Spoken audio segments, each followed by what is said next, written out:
I could not. Welcome again to my channel, guys. This is Trev from Trevessence, and we are going to continue the reading of Spare by Prince Harry. I am sorry about the breakage in the reading earlier. Well, I was sitting in the car and it said that the phone overheated, so I had to wait for the phone to cool down before starting over. Stuff happens. So we are going to continue because no matter what, we are going to continue, no matter what happens. Okay, we are going to continue. We are still on page 25. I don't know how effective or skilled a fighter I was, but I always succeeded in providing enough diversion for Willie to get away. He had checked his injuries, wiped his nose, then jumped straight back in. Then the scrap finally ended for good. When we hobbled away together, I always felt such love for him, and I sensed love in return, but also some embarrassment. I was half Willie's size, half his weight. I was the younger brother. He was supposed to save me, not the other way around. Over time, he Over time, the scraps became more pitched. Small arms fire was introduced. We had hurled Roman candles at each other, make rocket launchers from golf ball tubes, stage night battles with two of us defending a stone pillbox in the middle of an open field. I can still smell the smoke and hear the hiss as a projectile rocketed towards the victim, whose only armor would be a puffer jacket, some wool mittens, maybe some ski goggles, though often not. Our arms raced accelerated. As they do, we began to use BB guns at close range. How was no one maimed? How did no one lose an eye? One day, all six of us were walking in the woods near their house, looking for squirrels and pigeons to cull. There was an old army Land Rover. Willie and the boys smiled. Harold, jump in, drive away, and we'll shoot you. With what? Shotgun. No thanks. Joseph, I had my head down on the phone, reading. I looked up and the phone was blank. I said, what in the world? I'm reading to myself. And then I looked at it and it said the phone was overeating. Now, remember, yesterday we were at 20 something degrees. Today we are at 60 something, and the phone is overeating. I was like, you know what? So I just waited for it to heat down, to cool down. So that's why I left out of the car to come inside. Even though, once I come inside, you know what happened. You know the drill, Joseph. But we are going to continue reading, my sweetheart. We are loading. Either get in and drive or we shoot you right here. I jumped in, drove away. Moments later, bang! Buckshot rattling off the back. I cackled and hit the accelerator. Somewhere on their estate was a construction site. You and Emily were building a new house. This because the settling for possible our fiercest battle. It was around dusk. One brother was in the shell of the new house, taking heavy fire. When he retreated, we bombarded him with rockets, and then he was gone. Where's Nick? We shone a torch, no Nick. We marched forward steadily, came upon a giant hole in the ground, almost like a square well, alongside the construction site. We peered over the edge and shone the torch down. Far below, lying on his back, Nick was moaning. Damned lucky to be alive, we all agreed. What a great opportunity, we said. We lit some firecrackers, big ones, and dropped them down into the pit. What cruelty! What cruelty! Ay, no, man. I was like, yes, Joe, I know. I was like, my word. So I had to wait a little bit for it to cool down before I come back. But I said, you know what? I will not go to sleep. I'm gonna stay up because I think the devil want me to just throw it down and go to sleep. I said, I'm not going to sleep. I promised them I was gonna come back and read the book, and I'm coming back to read it no matter what. When I'm done here, I'll edit 2 videos and then go to sleep. Yeah, that will be time to sleep. Now we're on to page 26. When there were no other boys around, no other common enemies, Willie and I would turn on each other. It happened most often in the back seat while Pa drove us somewhere, a country house, say, or a salmon stream. Once in Scotland, on the way to the River Spey, we started scuffling and soon were in a full scrap, rolling back and forth, trading blows. Pa swerved to the side of the road, shouted at Willie to get out. Me? Why me? Pa didn't feel the need to explain. Out! Willie turned to me, furious. He felt I got away with everything. He stepped out of the car, stumped to the backup car with all the bodyguards trapped and strapped himself in. We always wore seatbelts after Mommy's disappearance. The convoy resumed. Now and then I peered out the back window. Behind us, I could just make out the future King of England plotting his revenge. Page 27. The first time I killed anything, Tiggy said, well done, darling. She dipped her long, slender fingers into the rabbit's body, under the flap of smashed fur, scooped out a dollop of blood, and smeared it tenderly across my forehead, down my cheeks and nose. Now, she said in her throaty voice, you are blooded. Blooding, a tradition from the ages, a show of respect for the slain, an act of communion by the slayer, also a way to mark the crossing from boyhood into not manhood. No, not that, but something close. And so, notwithstanding my hairless torso and chirpy voice, I considered myself post blooding to be a full fledged stalker. But around my 50th birthday, I was informed that I'd be undertaking the true stalker imitation. Red Deer. It happened at Balmoral. Early morning, fog on the hills, mist in the hollows. My guide, Sandy, was 1,000 years old. He looked as if he had stalked mastodons, proper old school. That was how Willie and I described him and other such gents.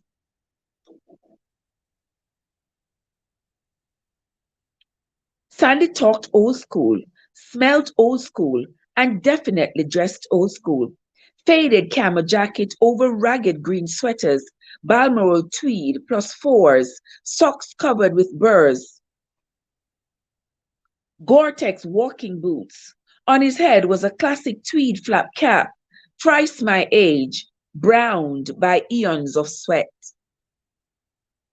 I crept beside him through the heather, through the bog, all morning long.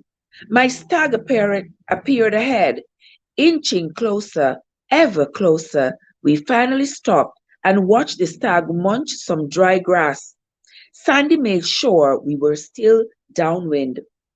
Now he pointed at me, pointed at my rifle. Time. He rolled away, giving me space. He raised his binoculars. I could hear his rattling breath as I took slow aim. Squeezed the trigger.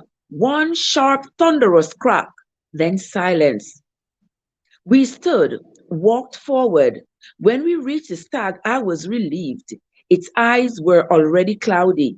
The worry was always that he would merely cause a flesh wound and send the poor animal dashing into the woods to suffer alone for hours. As its eyes turned more and more opaque, Sandy knelt before it, took out his gleaming knife, bled it from the neck, and slit open the belly. He motioned for me to kneel, and I knelt. I thought we were going to pray. Sandy snapped at me, "Closer!" I knelt closer, close enough to smell Sandy's armpits. He placed a hand gently behind my neck, and now I thought he was going to hug me, congratulate me. Atta boy! Instead, he pushed my head inside the carcass. I tried to pull away, but Sandy pushed me deeper. I was shocked by his insane strength and by the infernal smell. My breakfast jumped up from my stomach. "Oh, please! Oh, please! Do not let me vomit inside the stag carcass." After a moment, I couldn't smell anything because I couldn't breathe. My nose and mouth were full of blood, guts, and a deep, upsetting warmth. Well, I thought, so this is death, the ultimate blooding. Not what I'd imagined. I was limp. "Bye all." Sandy pulled me out. I filled my lungs with fresh morning air. I started I started to wipe my face, which was dripping, but Sandy grabbed my hand. "Nay, lad, nay." "What?" "Let it dry, lad, let it dry." We radioed back to the soldiers in the valley. Horses were sent. While waiting, we got down to work, gave the stag a full grouching, the old Scottish word for disemboweling. We removed the stomach, scattered the junky bits on the hillside for hawks and buzzards, carved out the liver and heart, snipped the penis, careful not to pop the cord, which would douse us with urine, a stench that a stench that 10 Highlands beds wouldn't cleanse. The horses arrived. We slung our Grollouch stag across the white drum stallion, sent it off to the larder, then walked shoulder to shoulder back to the castle. As my face dried, as my stomach settled, I felt swelling pride. I'd been good to that stag, and I'd been taught. One shot, clean through the heart. Besides being painless, the instant kill had preserved the meat. Had I merely wounded him or let him get a glimpse of us, his heart would have raced, his blood would have filled with adrenaline. Wow! His steaks and fillets would have been inedible. This blood on my face contained no adrenaline, a credit to my marksmanship. Ah, that's interesting. I'd also been good to nature. Managing their numbers meant saving the deer population as a whole, ensuring they'd have enough food for winter. Finally, I'd been good to the community. A big stag in the larder meant plenty of good meat for those living around Balmoral.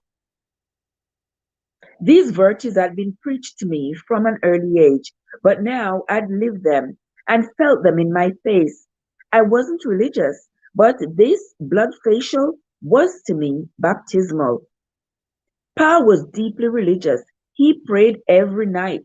But now, in this moment, I too felt close to God. If you loved nature, Pa always said, you had to know when to leave it alone and when to manage it. And managing meant culling, and culling meant killing. It was all a form of worship. At the larder, at the larder, Sandy and I took off our clothes and checked each other for ticks. Red deer, in which woods were rife, and once a tick got onto your leg, it would burrow deep under the skin, often crawl up into your balls. One, one poor gamekeeper, one poor gamekeeper had recently been felled by Lyme disease. I panicked. Every freckle looked like doom. Is that a tick? Is that? Nay, lad, nay. I got dressed. Turning to Sandy to say goodbye, I thanked him for the experience. I walked, I wanted to shake his hand, give him a hug, but a small, still voice inside me said, nay, lad, nay. Wow, we are moving along. Guys, I'm moving along. I'm going to read chapter 28 and maybe call it a day. But we are going to continue either way. Willie enjoyed stalking too, so that was his excuse for not coming to clusters that year. He preferred to stay behind at Granny's estate in Norfolk, 20,000 acres we both adored. Sandringham. Rather shoot partridges, he told Pa. A lie. Pa didn't know it was a lie, but I did. The real reason Willie was staying at home was that he couldn't face the wall. Before skiing at Gloucester's, we'd always have to walk to a designated spot at the foot of the mountain and stand before 70 or so photographs arranged in 3 or 4 ascending tiers. The wall. They'd point their lenses and shout our names and shoot us while we squinted and fidgeted and listened to Pa answer their daft questions. The wall was the price we paid for a hassle-free hour on the slopes. Only if we went before the wall would they briefly leave us in peace. Pa disliked the wall. He was famous for disliking it, but Willie and I despised it. Hence, Willie was at home, taking it out on the partridges. I'd have stayed with him if I could, but I wasn't old enough to assert myself like that. In Willie's absence, Pa and I had to face the wall ourselves, which made it that much more unpleasant. I stuck close to Pa's side while the cameras whirred and clicked. Memories of the Spice Girls, memories of Mummy, who also despised clusters.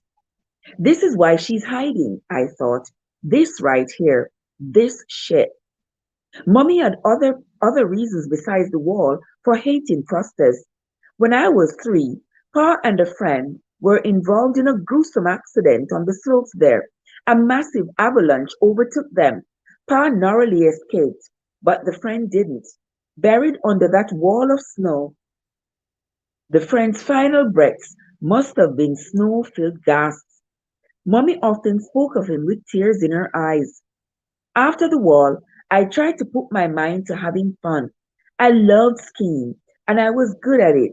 But once Mummy was in my thoughts, I was buried under my own private avalanche of emotions and questions. Is it wrong to enjoy a place that Mummy despises? As am I being mean to her if I have fun today on these slopes? Am I a bad son for feeling excited to get on the chairlift alone with Pa? Will Mommy understand that I miss her and Willie, that I miss her and Willie, but also enjoy having Pa briefly to myself? How would I explain any of this to her when she returned? Sometime after that trip to Clusters, I shared my theory with Willie about Mommy being in hiding. He admitted that he had once entertained a similar theory, but ultimately he had discarded it. Hajabu, how you doing? How are you? Sister Winsome, how you doing? She's gone, Harold. She's not coming back. No, no, no. I wouldn't hear such a thing. Willie, she always said she wanted to just disappear. You heard her. Yes, I did. But Harold, she'd never do this to us. I'd have the very same thought, I told him. But she wouldn't die either. Willie, she'd never do that to us either. Fair point, Harold. Winsome, how you doing? Good to see you. Winsome, I'm tired. I want to sleep in here. Sister, me come from work from earlier. Yeah. Still I'm at work clothes, not do nothing. I'm gonna finish reading a few more pages, and then I'm gonna get off, do some videos, upload the videos. Me do the video them already. I just need to edit them, upload them maybe by say what time now? 1:15, maybe by say 4 o'clock. And then me don't know if I'm not gonna see me tonight because after that I'll be like whoops, gone to sleep. Yeah. Because my mommy been up all night. So I'm running now on about 24 hours awake. But page 29, I don't know if it's page and I don't know if it's chapter, but 29. Because I'm not reading from a book, I'm reading from my phone. So it doesn't say whether it's page or chapter. So we're just going to say 29 and continue. We rolled down the long drive, past Granny's white stag ponies, through the golf course, past the green where the Queen Mother once scored a hole in one, past the policeman in his little hut, crisp salute, and over a couple of speed bumps, then over a small stone bridge and onto a quiet country lane. Pa, driving, squinted through the windscreen. Splendid evening, isn't it? Balmoral, summer 2001. We went up a steep hill, past the whiskey distillery, along a blowy lane and down between sheep fields, which were overrun by rabbits. That is, those lucky enough to escape us. We had shot a bunch earlier that day. After a few minutes, we turned onto a dusty track, drove 400 meters to a deer fence.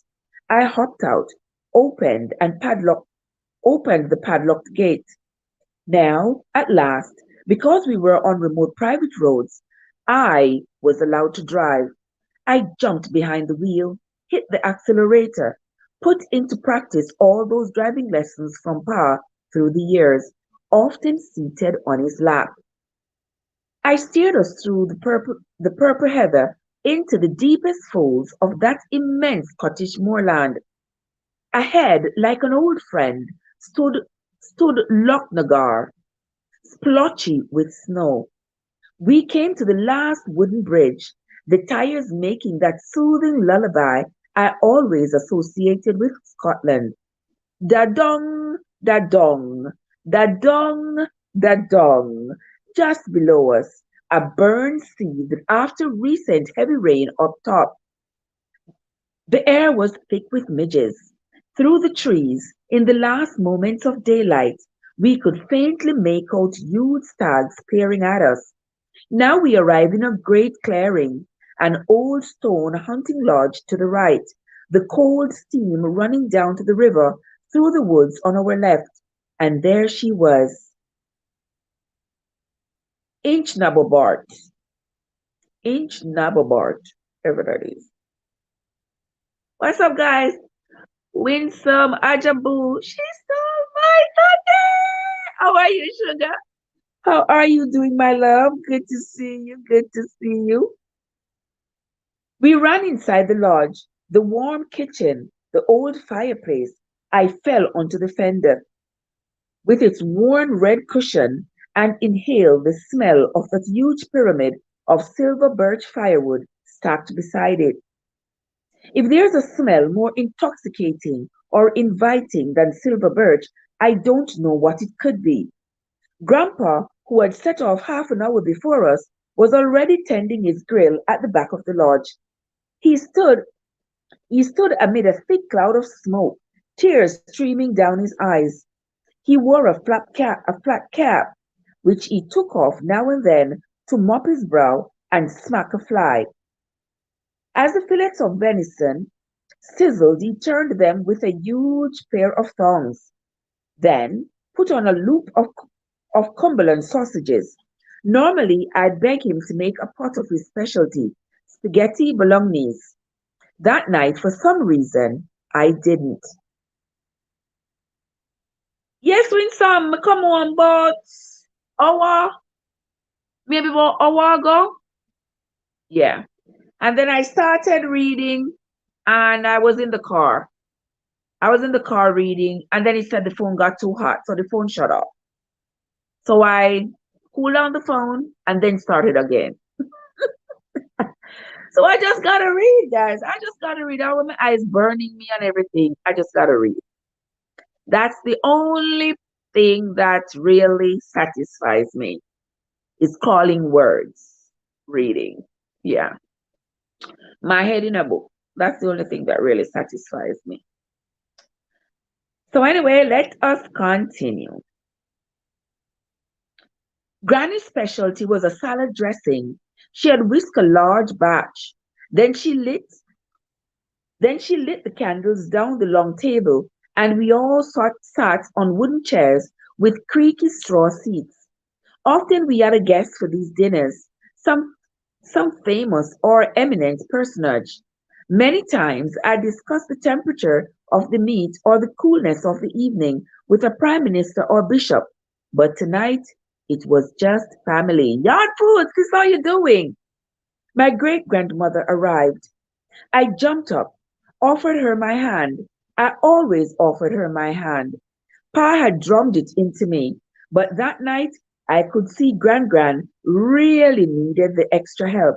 She had just celebrated her 101st birthday and was looking really frail. Still natty, however, she wore blue, I recall, all blue. Blue cardigan, blue tartan skirt, blue hat. Blue was her favorite color.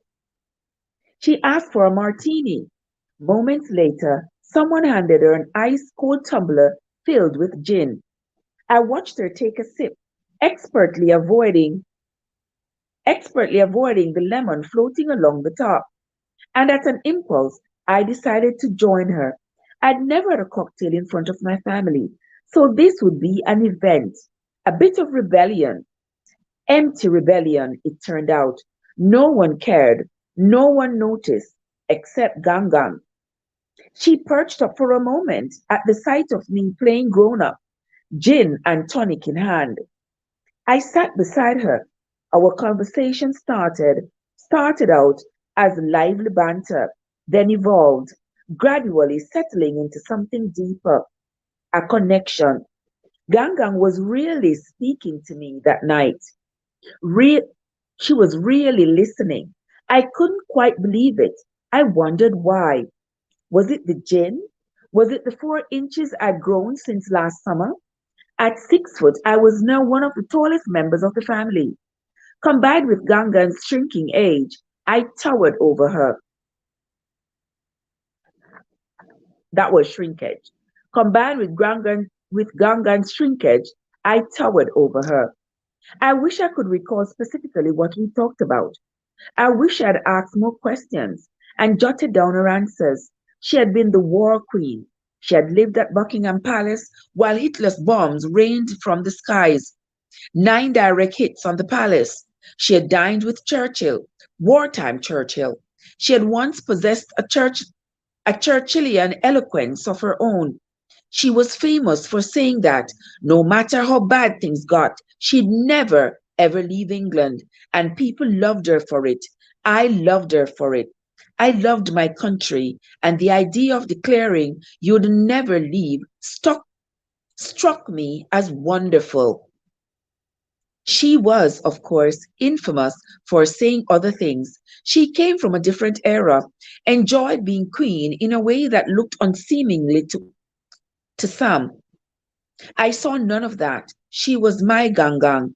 She was born 3 years before the airplane was invented, yet still played the bongo drums on her 100th birthday.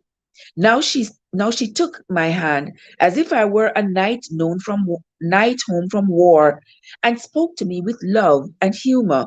And that night, that magic night, respect. I wish I'd asked about her husband, King George VI, who died young, or her brother-in-law, King Edward VIII, whom she had apparently loathed. He gave up his crown for love. Gangang believed in love, but nothing transcended the crown. She also reportedly despised the woman he had chosen. I wish I'd asked about her distant ancestors in Glamis, home to Macbeth. She had seen so much, knew so much. There was so much to be learned from her, but I just wasn't mature enough, despite the growth spurt, or brave enough, despite the gin. I did, however, make her laugh. Normally, that was Pa's job. He had a knock for finding Gangan's funny bone.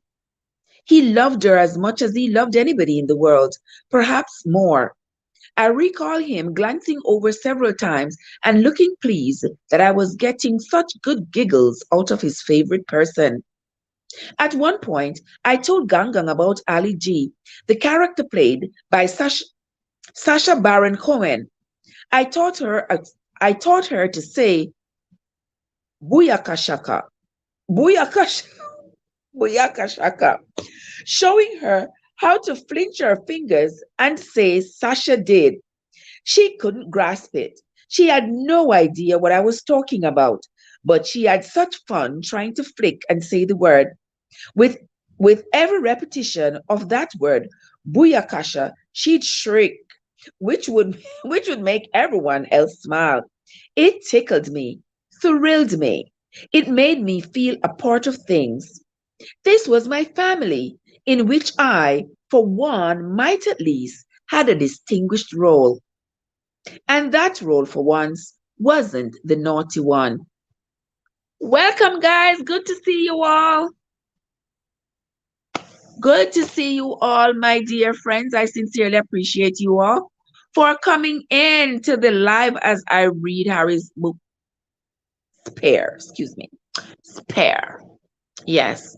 The Hare and the Spare. For those of you who have been listening to it from the beginning, you might want to go back and listen to it from the beginning. All right. I think this is the fifth one. I'm going to put all of them together in one playlist. All right. Weeks later, back at Eton, I was walking past two blue doors, almost exactly the same blue as the one of Granny's kilts. She'd have liked those doors, I thought. They were the doors to the TV room, one of my sanctuaries. Almost every day, straight after lunch, my mates and I would head to the TV room and watch a bit of Neighbors, or maybe Home and Away before going off to sports. But this day, in September of 2001, the room was packed and Neighbors wasn't on. The news was on, and the news was a nightmare. Some building on fire? Oh, wow, where's that? New York. I tried to see the screen through all the boys massed in the room. I asked the boy to my right what was going on. He said America was under attack. Terrorists had flown planes into the Twin Towers in New York. People were jumping from the tops of the buildings, half a meter high. More and more boys gathered, stood around, biting their lips, their nails, tugging their ears. In stunned silence, in boyish confusion, we watched the only world we had ever known disappear in clouds of toxic smoke. World War III, someone muttered. Someone popped open the blue doors. Boys kept streaming in. None made a sound. So much chaos, so much pain. What could be done? What can we do? What will we be called to do? Days later, I turned 17. Okay, we're on to 31. Guys, you know, so when I start to read, I don't want to stop, even when I'm exhausted, tired, and having burning eyes. But it is just me. We are on to 31. Whether it's page or chapter, we are on to 31. I'd often say to myself first thing in the morning, maybe this is the day. I'd say it after breakfast, maybe she's going to reappear this morning. I'd say it after lunch, maybe she's going to reappear this afternoon. It had been 4 years after all. Surely she had established herself by now, forged a new life, a new identity. Maybe, at long last, she's going to emerge today, hold a press conference, shock the world. After answering the shouted questions from the astonished reporters, she'd lean into the microphone. William, Harry, if you can hear me, come to me. At night, I had the most elaborate dreams. They were essentially the same, though the scenarios and costumes were slightly different. Sometimes she'd orchestrate a triumphant return. Other times, I'd simply bump into her somewhere, a street corner, a shop. She was always wearing a disguise, a big blonde wig, or big black sunglasses, and yet I'd always recognize her. I'd step forward, whisper, "Mommy, is that you?" Before she could answer, before I could find out where she had been, why she hadn't come back, I'd snap awake. I'd look around the room, feeling the crushing disappointment. Only a dream. Again. But then I'd tell myself, maybe that means today's the day. I was like those religious fanatics who believe the world will end on such and such a date, and which, and when the date passes eventually, and when the day passes uneventfully, their faith remains undaunted. I must have misread the signs or the calendar. I suppose I knew the truth deep in my heart. The illusion of mummy hiding, preparing to return, was never so real that it could blot out reality entirely. But it blotted it out enough that I was able to postpone the bulk of my grief. I still hadn't mourned, still hadn't cried, except that one time at her grave, still hadn't processed the bare facts. Part of my brain knew, but part of it was wholly insulated, and the division between those two parts kept the parliament of my consciousness divided, polarized, gridlocked, just as I wanted it. Sometimes I'd have a stern talk with myself. Everyone else seems to believe that mommy is dead. Full stop. So maybe you should get on board. But then I'd think, I'll believe it when I have proof. With solid proof, I thought, I could probably mourn and cry and move on. 32. I don't remember how we got the stuff. One of my mates, I expect, or maybe several.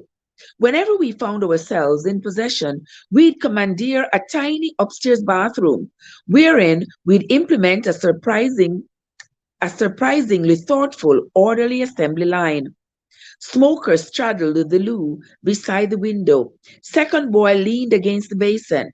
Third and fourth boy sat in the empty bath, legs dangling over, waiting their turns. You take a hit or two, blow the smoke out of the window, then move on to the next station in rotation until the spliff was gone. Then we'd all head to one of our rooms and giggle ourselves sick over an episode or two of a new show. Family Guy. I felt an inexplicable bond with Stewie. Profit without honor. I knew this was bad behavior. I knew it was wrong. My mates knew too. We talked about it often, while stoned, how stupid we were to be wasting an Eton education. Once we even made a pact. At the start of exam period, called trials, we vowed to quit cold turkey until after the final trial. But the very next night, lying in bed, I heard my mates in the hall cackling, whispering, headed to the loo. Bloody hell, you are already breaking the pact. I got out of bed and joined them. As the assembly line cranked up, bathed, bath to basin to loo, as the weed began to take effect, we shook our heads. What idiots we were, thinking we could change. Pass the spliff, mate. One night, straddling the loo, I took a big hit and gazed up at the moon, then down at the school grounds. I watched several Thames Valley police officers marching back and forth. They were stationed out there because of me, and they didn't make me feel safe. They made me feel caged. Beyond them, however, that was where safety lay, all the peaceful and still out there. I thought, how beautiful, so much peace in the wider world for some, for those free to search for it. Just then I saw something dart across the quad. It froze under one of the orange streetlights. I froze too and leaned out of the window. A fox staring straight at me. Look! What, mate? Nothing, I whispered to the fox. Hello, mate. How's it going? What are you on about? Nothing, nothing. Maybe it was the weed. Undoubtedly, it was the weed. But I felt a piercing and powerful kinship with that fox. I felt more connected to that fox than I did to the boys in the bathroom.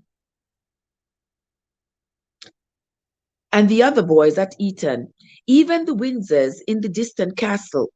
In fact, this little fox, like the leopard in Botswana, seemed like a messenger sent to me from some other realm, or perhaps from the future, if only I knew who sent it and what the message was.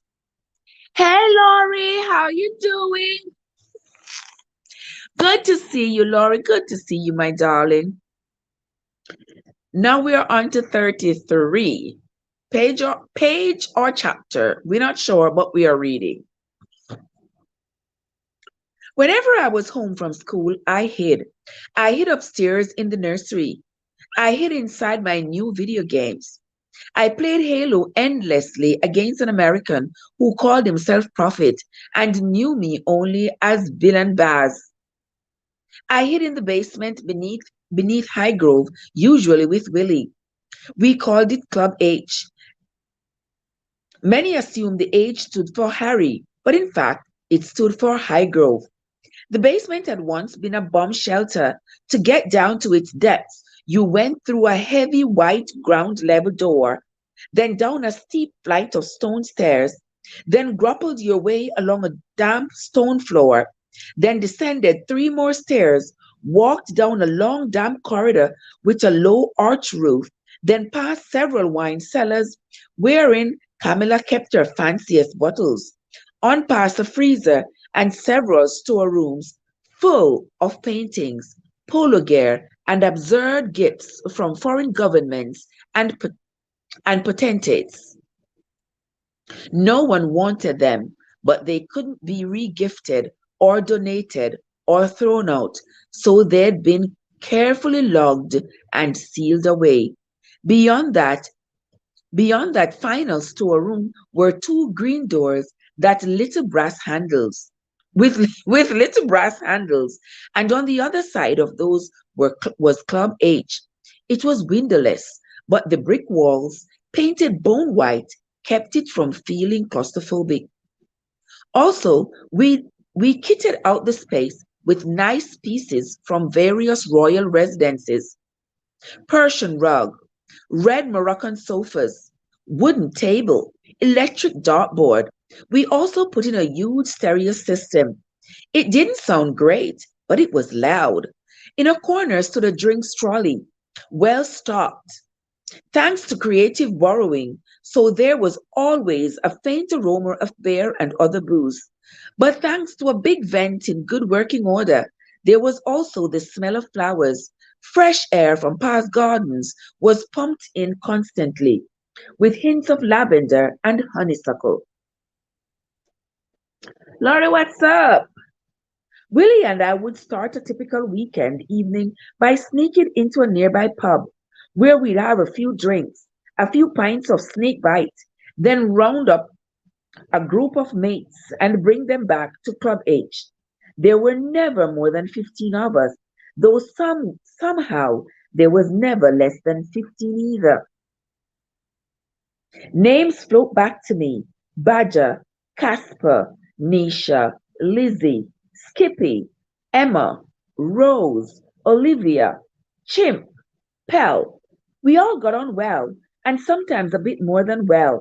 There was plenty of innocent snogging, which went hand in hand with the not so innocent drinking. Rum and coke or vodka, usually in tumblers with liberal splashes of Red Bull. We were often tipsy and sometimes smashed, and yet there wasn't a single time that anyone used or brought drugs down there. Our bodyguards were always nearby, which kept a lid on things, but it was more than that. We had a sense of boundaries. Club H was the perfect hideout for a teenager, but especially this teenager. When I wanted peace, Club H provided it. When I wanted mischief, Club H was the safest place to act out. When I wanted solitude, what better place than a bomb shelter in the middle of the British countryside? Willie felt the same. I often thought he seemed more at peace down there than any place else on earth.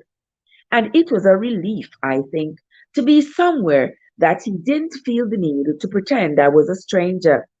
When it was just the two of us down there, we'd play games, listen to music, talk with Bob Marley or Fatboy Slim or DJ Sakin or Yamanda thumping in the background. Willie sometimes tried to talk about mummy. Club H felt like the one place secure enough to broach that taboo subject. Just one problem. I wasn't willing. Whenever he went there, I changed the subject.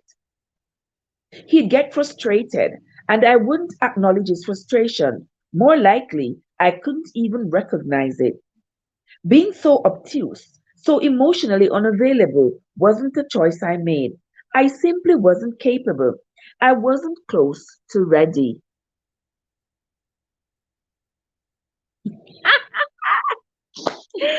I'm modest.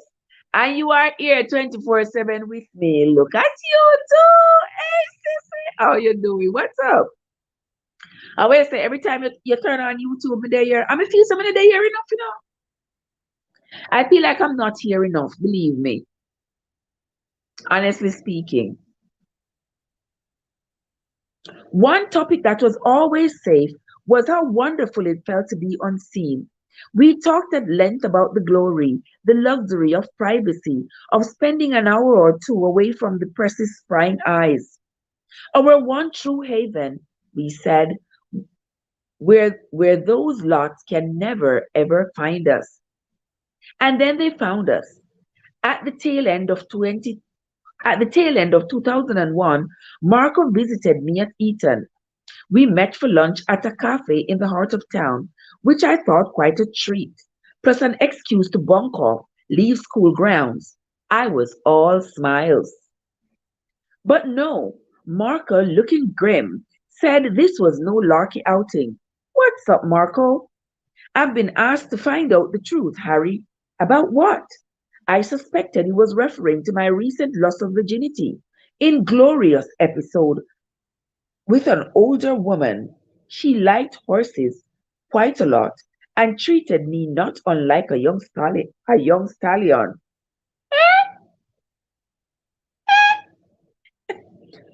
Quick ride. After which she had smacked my rump and sent me off to graze. guys, guys, laugh with me. I'm gonna read that part again. I'm gonna read that part again. But no, Marco, looking grim, said this was no larky outing. What's up, Marco? I've been asked to find out the truth, Harry. About what? I suspected he was referring to my recent loss of virginity. Inglorious episode with an older woman. She liked horses quite a lot and treated me not unlike a young stallion. Quick ride, after which she smacked my rump and sent me off to graze. Among the many things about it that were wrong, it happened in a grassy field behind a busy pub. What? Oh, little rats! What? Obviously, someone had seen us. The truth, Marco, about whether or not you are doing drugs, Harry. What? It seemed that the editor of Britain's biggest tabloid had recently phoned my father's office to say she had uncovered evidence of my doing drugs in various locations, including Club H. Also, a bike shed behind a pub, not the pub where I'd lost my virginity. My father's office immediately dispatched Marco to take a clandestine meeting with one of this editor's lieutenants in some shady hotel room. And the lieutenant, guys, I'm still in awe. I'm still in shock. I'm still in shock that Harry lost his virginity to an older woman in an open field. She treated him like a stallion, and after he was done, he slam bam she smashed him on the rump and sent him off to graze. Oh my God, Delia! Oh my God. So it's gonna have to buy the book. No, you have to pay me. Girl, you gotta pay me. Oh my God. I can't believe it. I can't believe it. Just here getting ready for my life later. I get ready for your life. I know so by the time your life start, me might have passed out already. Oh my God, guys, this is funny. I then I then questioned Marco. Oh, I know I didn't reach right there yet. He asked again if it was true. Lies, I said, all lies. He went item by item through the editor's evidence. I disputed all of it. Wrong, wrong, wrong. The basic facts, the details, it was all wrong. I then questioned Marco. Who the hell is this editor? Loathsome toad, I gathered. Everyone who knew her was in full agreement that she was an infected pustule on the arse of humanity. On the arse of humanity. Yes, I can. Plus a shit excuse for a journalist. But none of that mattered because she had managed to wiggle her way into a position of great power, and lately she was focusing all that power upon me. She was hunting despair straight out and making no apologies for it. She wouldn't stop until my balls were nailed to her office walls. I was lost for doing basic teenage stuff. Marco, no, boy, no. In this editor's estimation, Marco said, I was a drug addict. A what? And one way or another, Marcus said that was the story she was going to publish. I offered a suggestion about what this editor could do with her story. I told Marco to go back, tell her she had it all wrong. He promised he would. He rang me days later, said he had done what I asked, but the editor didn't believe him, and she was now vowing not only to get me, but to get Marco. Surely, I said, Pa will do something. Stop her. Long silence. No, Marcos said. Pa's office had decided on a different approach. Rather than telling the editor to call off the dogs, the palace was opting to play ball with her. They were going full Merville Chamberlain. Oh, Neville Chamberlain. Did Marco tell me why, or did I learn only later that the guiding force behind this putrid strategy was the same spin Dr. Parr and Camilla had recently hired? The same spin doctor who had leaked the details of our private summits with Camilla. This spin doctor, Marcus said, had decided that the best approach in this case would be to spin me right under the bus. In one swoop, this would appease the editor and also bolster the sagging reputation of Parr. Amid all this unpleasantness, all this extortion and gamesmanship, the spin doctor had discovered one silver lining, one shiny consolation prize for Pa. No more the unfaithful husband. Pa would now be presented to the world as the harried single dad coping with a drug-addled child. I don't want more. I don't want more. I don't want more. People may go sleep. We're not gonna hold me here. A long time she have her eyes on Harry. Exactly. Exactly. And she just grabbed him as she could. Can you imagine that? An older woman. Someone had Harry grabbed behind a pub in a grassy field. Oh my God. I wonder if that woman is still alive. I wonder if she kept some of his I wonder if she kept some of his juice on her clothes like Monica Lewinsky did. You remember Monica Lewinsky kept some of President Clinton's juice on her clothes and never washed the dress, kept the dress until there was evidence, until she could use it as evidence. If you still want more, let me see how long 34 is. All right, I'm gonna read 34 and done. All right, 34.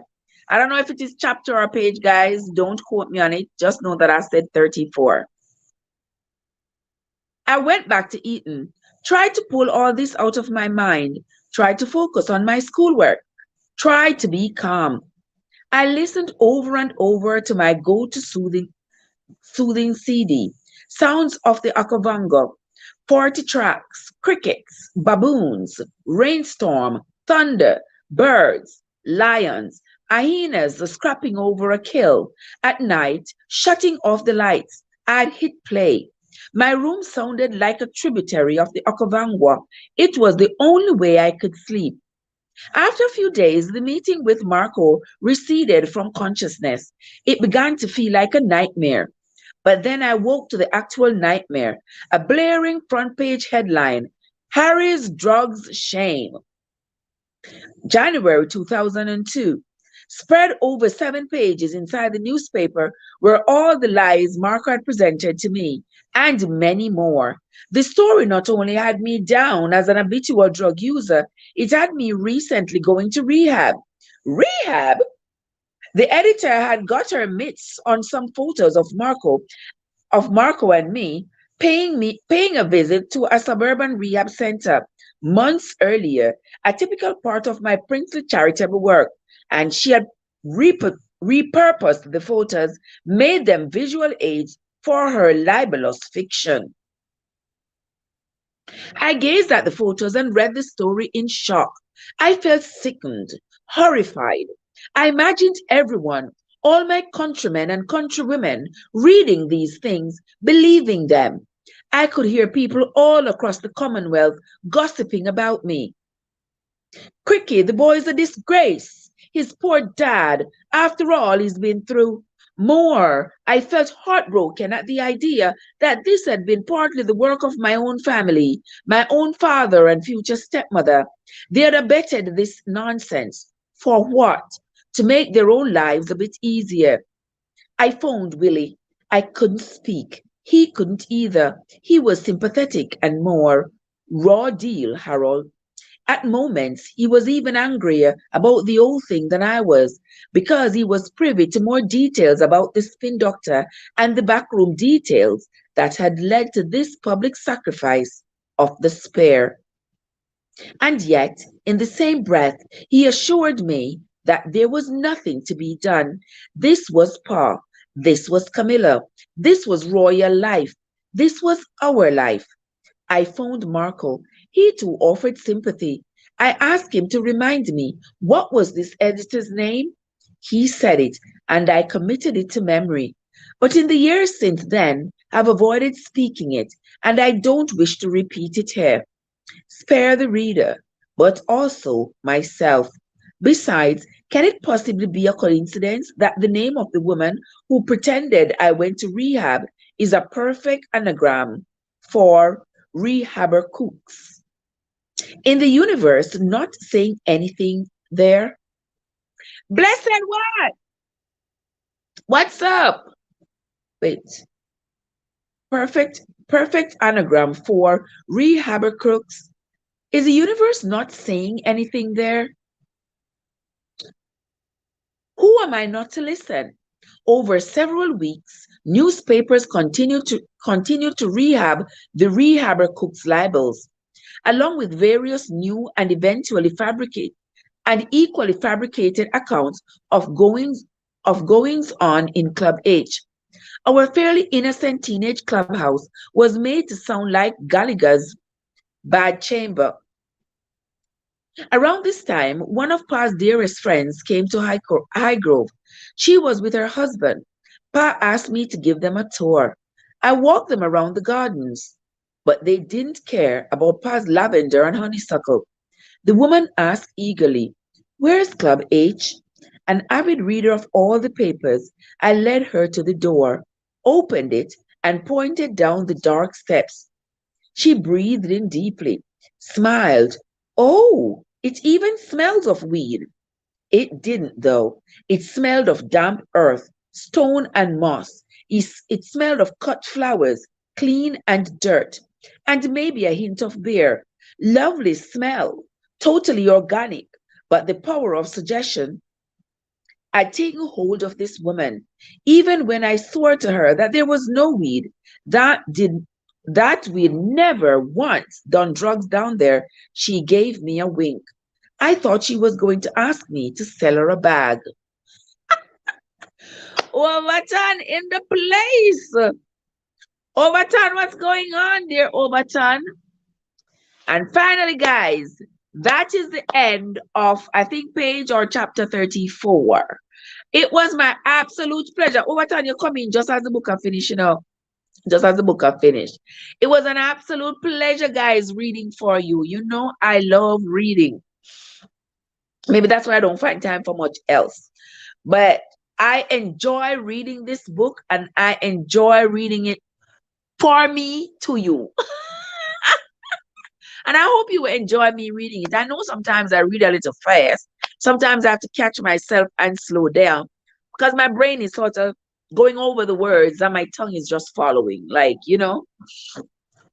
So that's just how it happens with me sometimes. And I like the fact that there are so many of you. I love the fact that there are so many of you here.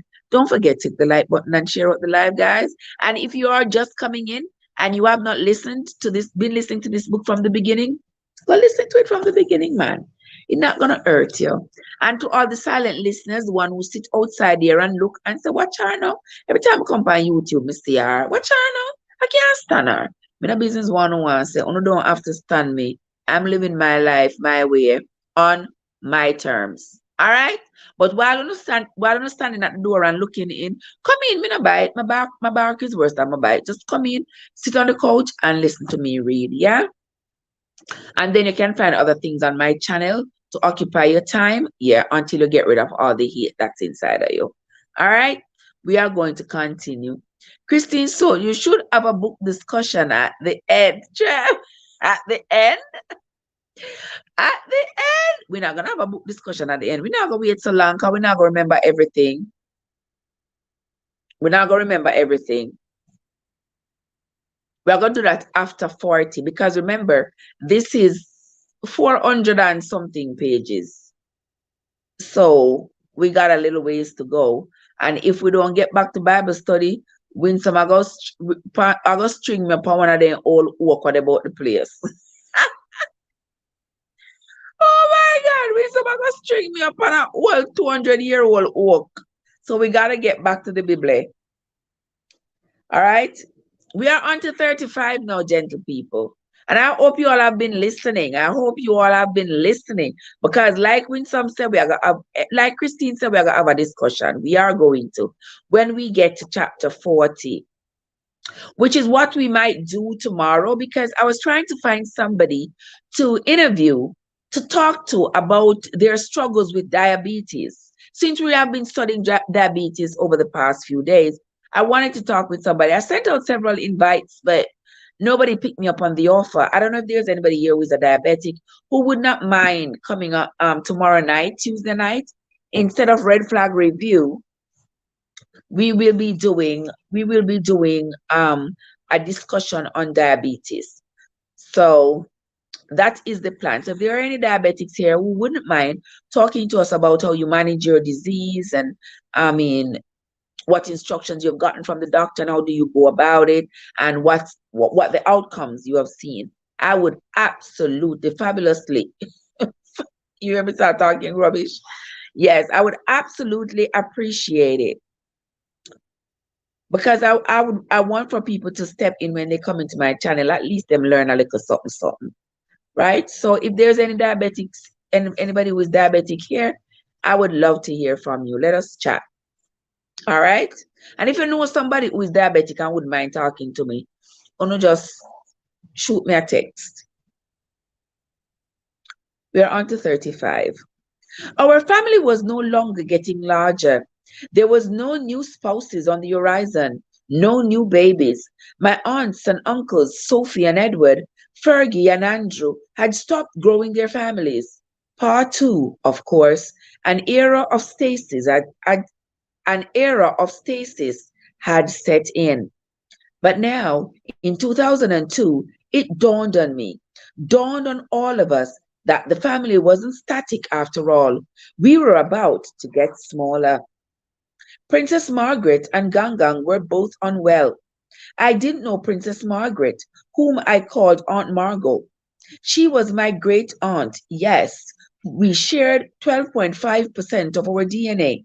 We spent the bigger holidays together, and yet she was almost a total stranger. Like most Britons, I mainly knew of her. I was conversant with the general contours of her sad life. Great loves thwarted by the palace, exuberant streaks of self destruction splashed across the tabloids, one hasty marriage, which looked doomed at the outlet and ended up being worse than expected. Her husband leaving poisonous notes around the house, scalding lists of things wrong with her, 24 reasons why I hate you. Growing up, I felt nothing for her except a bit of pity and a lot of jumpiness. She could kill a houseplant with one scroll.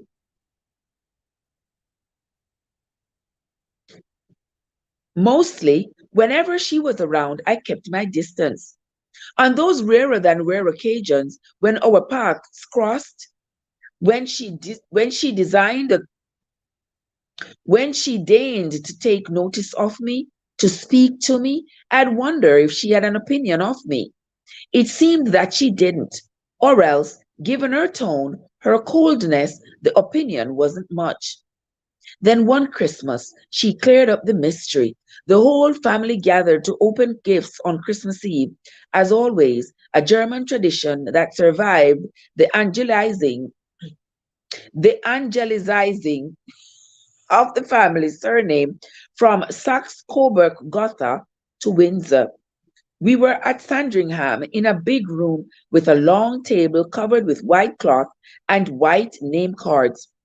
By custom, at the start of the night, each of us located our place, stood before our mound of presents. Then suddenly, everyone began opening at the same time, a free for all, with scores of family members talking at once and pulling at bows and tearing at wrapping paper. Standing before my pile, I chose to open the smaller presents first, the tag one from Aunt Margot.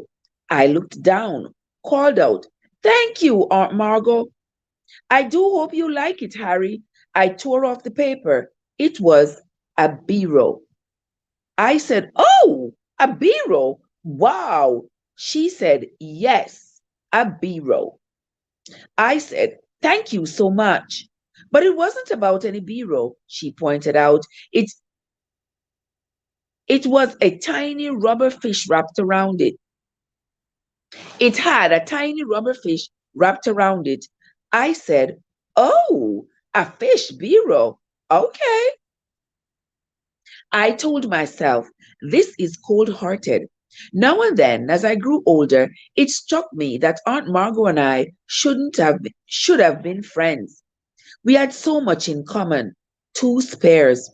Her relationship with Granny wasn't an exact analog of mine with Willie, but pretty close. This the simmering rivalry, the intense competition, driven largely by the older sibling, it all looked familiar. Aunt Margot also wasn't that dissimilar from Mummy.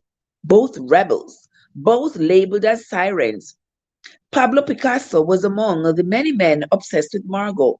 So my first thought when I learned in early 2002 that she had been taken ill was to wish there had been more time to get to know her. But we were past that. She was unable to care for herself. After badly burning her feet in the bath, she was confined to a wheelchair and said to be swiftly declining. When she died on February 9th of 2002, my first thought was that this would be a heavy blow to Gangang, who was also in decline. Granny tried to talk Gangang out of attending the funeral, but Gangang dragged herself out of her sickbed and shortly after that day took a bad fall. It was Pa who told me she had been confined to her bed at Royal Lodge, the sprawling country house in which she had lived part time for the last 50 years. When she wasn't at her main residence, when she wasn't at her main residence, Clarence House, Royal Lodge was 3 miles south of Windsor Castle, still in Windsor Great Park, still part of the Crown Estate, but like the castle, it had one foot in another world. Dizzyingly, dizzy, dizzyingly high ceilings, pebbled driveway winding serenely through vivid gardens. Built not long after the death of Cromwell, I felt comforted to hear that Gangang was there, a place I knew she loved. She was in her own bed, Pa said, and not suffering. Gangang was often with her. Granny was often with her. Days later, at Eton, while studying, I took the call. I wish I could remember whose voice it was on the other end. A courier, I believed. I recall that it was just before Easter, the weather bright and warm, light slanting through my window, filled with vivid colors. Your Royal Highness, the Queen Mother has died. Cut to Willie and me, days later, dark suits, downcast faces, eyes filled with deja vu. We walked slowly behind the gun carriage, bagpipes playing, hundreds of them. The sound threw me back in time. I began shaking. Once again, we made this hideous trek to Westminster Abbey. Then we stepped into a car, joined the cortege from the centre of town along Whitehall, out to the Mall, on to St. George's Chapel. Throughout the morning, my eye kept going to the top of Gangan's casket, where they'd set the crown. Its 3,000 diamonds and jeweled cross winked in the winked in the spring sunlight. At the center of the cross was a diamond the size of a cricket ball. Not just a diamond, actually, the great diamond of the world, a 105-carat monster called the Kohinoor. Kohinoor, largest diamond ever seen by human eyes, acquired by the British Empire at its zenith, stolen, some thought. I'd heard it was mesmerizing, and I'd heard it was cursed. Men fought for it, died for it, and thus the curse was said to be masculine. Only women were permitted to wear it. All right, guys? All right, guys, that's it. That's the end of chapter or page 35. When we come back tomorrow, we are going to move on to whether it's a verse or chapter, I'm not sure, or something. We're going to move on to 36. All right, guys. So that's the deal. Tomorrow, when we come back, we will move on to 36. All right, guys. And that's going to be all the reading we are going to do today. I sincerely appreciate each and every one of you who came into the live. I hope you all enjoyed the reading as much as I enjoyed bringing it to you. To everybody in the chat, thank you so much for coming. Thank you so much for staying with me. Those who shared it, those who liked up the live, I sincerely appreciate it. Okay, guys? So that's going to be it for me for today. Until next time, my friends, this is Trev from Trevessence, where your journey matters. See you all later, guys.